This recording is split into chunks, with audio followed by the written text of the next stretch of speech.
नमस्ते। आज हम बौद्ध धर्म की दो बहुत अहम शाखाओं पर बात करने वाले हैं, हीनयान और महायान। अक्सर लगता है कि बौद्ध धर्म जैसा आज है शायद हमेशा से वैसा ही था, पर ऐसा है नहीं। बुद्ध के बाद इसमें काफ़ी बदलाव आए और दो बड़ी धाराएं उभरी।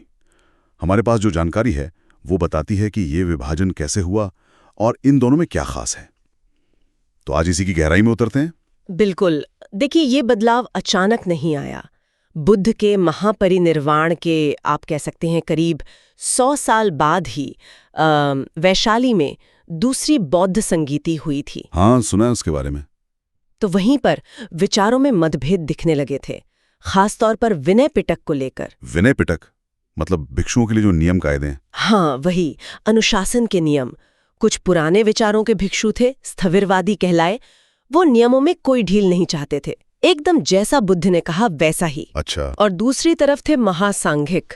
वो मानते थे कि समय के साथ कुछ नियमों में नरमी लानी चाहिए ताकि धर्म ज्यादा लोगों तक पहुंच सके, ज्यादा व्यवहारिक हो। तो ये स्थविरवादी आगे चलकर हीनयान बने और महासांघिक से महायान निकला? हाँ, मोटे तौर पर ऐसा कह सकते हैं। ये शुरुआती बीज थे, फिर धीरे धीरे ये अंतर बढ़ते गए। और जब कनिष्क का समय आया, कश्मीर में चौथी बौद्ध संगीति हुई। तब तक तो ये विभाजन एकदम पक्का हो गया होगा। बिल्कुल। वहीं पर हीनयान और महायान, ये दो अलग अलग रास्ते साफ तौर पर बन गए। और दिलचस्प बात यह है कि हीनयान नाम, जिसका मतलब है छोटा रास्ता या निम्न वाहन, ये नाम उन्होंने खुद तो नहीं रखा होगा? नहीं, ये नाम असल में महायान वालों ने दिया था। अपने रास्ते महायान यानी महान वाहन या बड़ा रास्ता को बेहतर बताने के लिए एक तरह से। अच्छा, ये तो नामों की भी अपनी कहानी है। चलिए अब इनके मूल विचारों पर आते हैं। सबसे बड़ा अंतर क्या है इन दोनों में? बुद्ध को लेकर क्या सोचा है? ये शायद सबसे बुनियादी फर्क है। हीनयान परंपरा में बुद्ध को एक इंसान माना जाता है। हाँ, एक महापुरुष, एक असाधारण शिक्षक, जिन्होंने खुद मेहनत करके, साधना करके निर्वाण पाया और दूसरों को रास्ता दिखाया। मतलब वो भगवान नहीं थे उनके लिए? नहीं, भगवान नहीं, एक आदर्श मानव। और हीनयान का लक्ष्य है अरहत बनना। अरहत मतलब वो जिसने अपने लिए निर्वाण पा लिया, जन्म मरण के चक्कर से मुक्त हो गया। व्यक्तिगत मुक्ति पर जोर है। हाँ, व्यक्तिगत। इसलिए वहां आत्मानुशासन, बुद्ध की मूल शिक्षाओं पर सख्ती से चलने पर बहुत जोर है। और वो ज्यादातर मूर्ति पूजा वगैरह भी नहीं करते थे शुरुआती दौर में। ठीक है। और महायान, वहां बुद्ध का क्या स्वरूप है? महायान में बुद्ध का स्वरूप बहुत बदल जाता है। वो सिर्फ एक ऐतिहासिक व्यक्ति नहीं रहते, उन्हें एक अलौकिक, लगभग दैवीय शक्ति माना जाता है। त्रिकाय की अवधारणा आती है, धर्मकाय, संभोगाकाय, निर्माणकाय। त्रिकाय, ये थोड़ा समझाएंगे? बोधिसत्व, ये क्या होता है? बोधिसत्व वो है जो खुद तो निर्वाण पाने के काबिल हैं, बुद्ध बन सकते हैं, लेकिन वो रुक जाते हैं। वो जानबूझकर संसार में बार बार जन्म लेते हैं ताकि सारे प्राणियों को दुख से निकाल सके, उन्हें मुक्ति दिला सके। अरे वाह, मतलब खुद की मुक्ति से पहले दूसरों की चिंता। बिल्कुल। करुणा, कंपैशन, ये महायान का केंद्र है। और इसी करुणा के भाव ने इसे ज्यादा लचीला बनाया। इसमें फिर पूजा, भक्ति, मंत्र, देवी देवता, मूर्तियां, इन सब के लिए जगह बन गए। ये आम लोगों के लिए ज्यादा आसान हो गया जुड़ने में। तो ये जो सबकी मुक्ति वाला विचार है महायान का, और ये करुणा पर जोर, इसने दर्शन को भी प्रभावित किया होगा। आपने नागार्जुन और शून्यवाद का जिक्र किया था। हाँ, महायान ने बौद्ध दर्शन को बहुत आगे बढ़ाया। नागार्जुन का माध्यमिक दर्शन, जिसे शून्यवाद कहते हैं, वो बहुत ही महत्वपूर्ण है। शून्यवाद मतलब सब कुछ शून्य है, खाली है? शून्य का मतलब खाली या कुछ नहीं है। असल में इसका मतलब है कि किसी भी चीज का अपना स्वतंत्र, स्थायी स्वभाव नहीं होता। हर चीज दूसरी चीजों पर निर्भर है, सापेक्ष है। अच्छा, मतलब कोई चीज अपने आप में अकेली सच नहीं है। हाँ, कुछ ऐसा ही। इसे समझने से मोह, अटैचमेंट कम होता है, जो दुख का कारण है।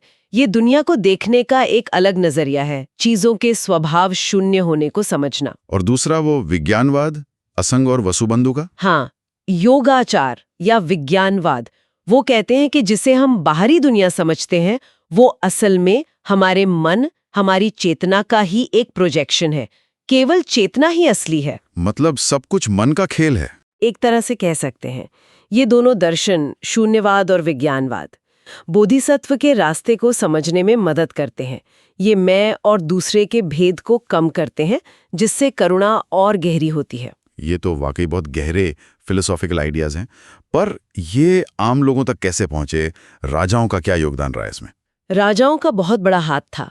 जैसे सम्राट अशोक ने, उन्होंने, जिसे हम आज थेरवाद कहते हैं, जो हीनयान का ही एक रूप है, उसे श्रीलंका, बर्मा, थाईलैंड वगैरह में फैलाया। हाँ, अशोक का नाम तो जुड़ा है बौद्ध धर्म के प्रसार से। बिल्कुल। और फिर आए कुषाण राजा कनिष्क। वो महायान के बहुत बड़े समर्थक बने। उनके समय में महायान मध्य एशिया से होता हुआ चीन, कोरिया, जापान, तिब्बत तक पहुंच गया। तो महायान ज्यादा दूर तक फैला? हाँ, कह सकते हैं। शायद उसका लचीलापन, स्थानीय संस्कृतियों को अपने में समेट लेने की क्षमता और वो जो करुणा और भक्ति का भाव था, उसने उसे ज्यादा लोकप्रिय बनाया। और कला पर इसका क्या असर दिखता है? मूर्तियां वगैरह? हाँ, बहुत साफ असर है। शुरू की बौद्ध कला, जो ज्यादातर हीनयान से जुड़ी है, वो सिंबॉलिक थी। मतलब बुद्ध को सीधे नहीं दिखाते थे, बल्कि उनके प्रतीक दिखाते थे, जैसे स्तूप, खाली सिंहासन, बोधि पेड़ या उनके पैरों के निशान। अच्छा, मूर्ति नहीं बनाते थे? शुरू में नहीं, पर महायान के आने के बाद, खासकर गांधार और मथुरा स्टाइल में, बुद्ध और बोधिसत्वों की खूबसूरत इंसानी शक्ल में मूर्तियां बनने लगी, एकदम जीवंत। और किताबों ग्रंथों में भी फर्क होगा? हाँ, बिल्कुल। हीनयान के मुख्य ग्रंथ पाली भाषा में हैं, जैसे त्रिपिटक, जबकि महायान के जो बड़े बड़े सूत्र ग्रंथ हैं, जैसे प्रज्ञापारमिता सूत्र या सद्धर्म पुंडरीक सूत्र, वो ज्यादातर संस्कृत में लिखे गए। उनमें बोधिसत्व के आदर्श और शून्यता जैसे विचारों पर ज्यादा जोर है। ठीक है, तो आज के समय में ये दोनों धाराएं कहाँ-कहाँ हैं? थेरवाद यानी हीनयान का जो रूप बचा है, वो आज भी Sri Lanka, Thailand, Cambodia, Laos, Myanmar, इन देशों में मुख्य बौद्ध परंपरा है। और महायान? मंगोलिया, वियतनाम, इन जगहों पे ज्यादा है। भारत में तो खैर बौद्ध धर्म काफी कम हो गया था बीच में। हाँ, ये तो है। पर 20वीं सदी में डॉक्टर अंबेडकर ने जो नव बौद्ध आंदोलन शुरू किया, उससे इसे फिर से एक नई जान मिली, खासकर दलित समाज में। और तिब्बती शरणार्थियों के आने से भी भारत में महायान की उपस्थिति बनी हुई है। तो अगर हम सार निकालें तो कह सकते हैं कि हीनयान और महायान में मुख्य अंतर, बुद्ध को कैसे देखते हैं, इंसान या दैवीय शक्ति, मुक्ति का लक्ष्य क्या है, खुद की या सबकी, और साधना का तरीका कैसा है, कठोर नियम या लचीलापन और करुणा, इन्हीं में है। हाँ, बिल्कुल सही। ये दिखाता है कि बौद्ध धर्म कोई एक पत्थर की लकीर नहीं था। ये समय के साथ अलग अलग जगहों और संस्कृतियों के हिसाब से बदला, विकसित हुआ। हीनयान का अनुशासन और खुद पर मेहनत करने का संदेश, और महायान की करुणा और सबकी भलाई की सोच, दोनों की अपनी अपनी जगह है और आज भी मायने रखती है। बिल्कुल। और चलिए आज की बातचीत को यहाँ रोकते हुए सुनने वालों के लिए एक सवाल छोड़ जाते हैं। ये जो व्यक्तिगत साधना और अनुशासन और दूसरी तरफ सबकी भलाई और करुणा के बीच का संतुलन साधने की कोशिश हमें हीनयान और महायान में दिखती है, क्या ऐसी ही कशमकश या संतुलन हमें अपनी जिंदगी में या समाज की दूसरी विचारधाराओं में भी नजर आता है? जरूर सोचिएगा इस पर।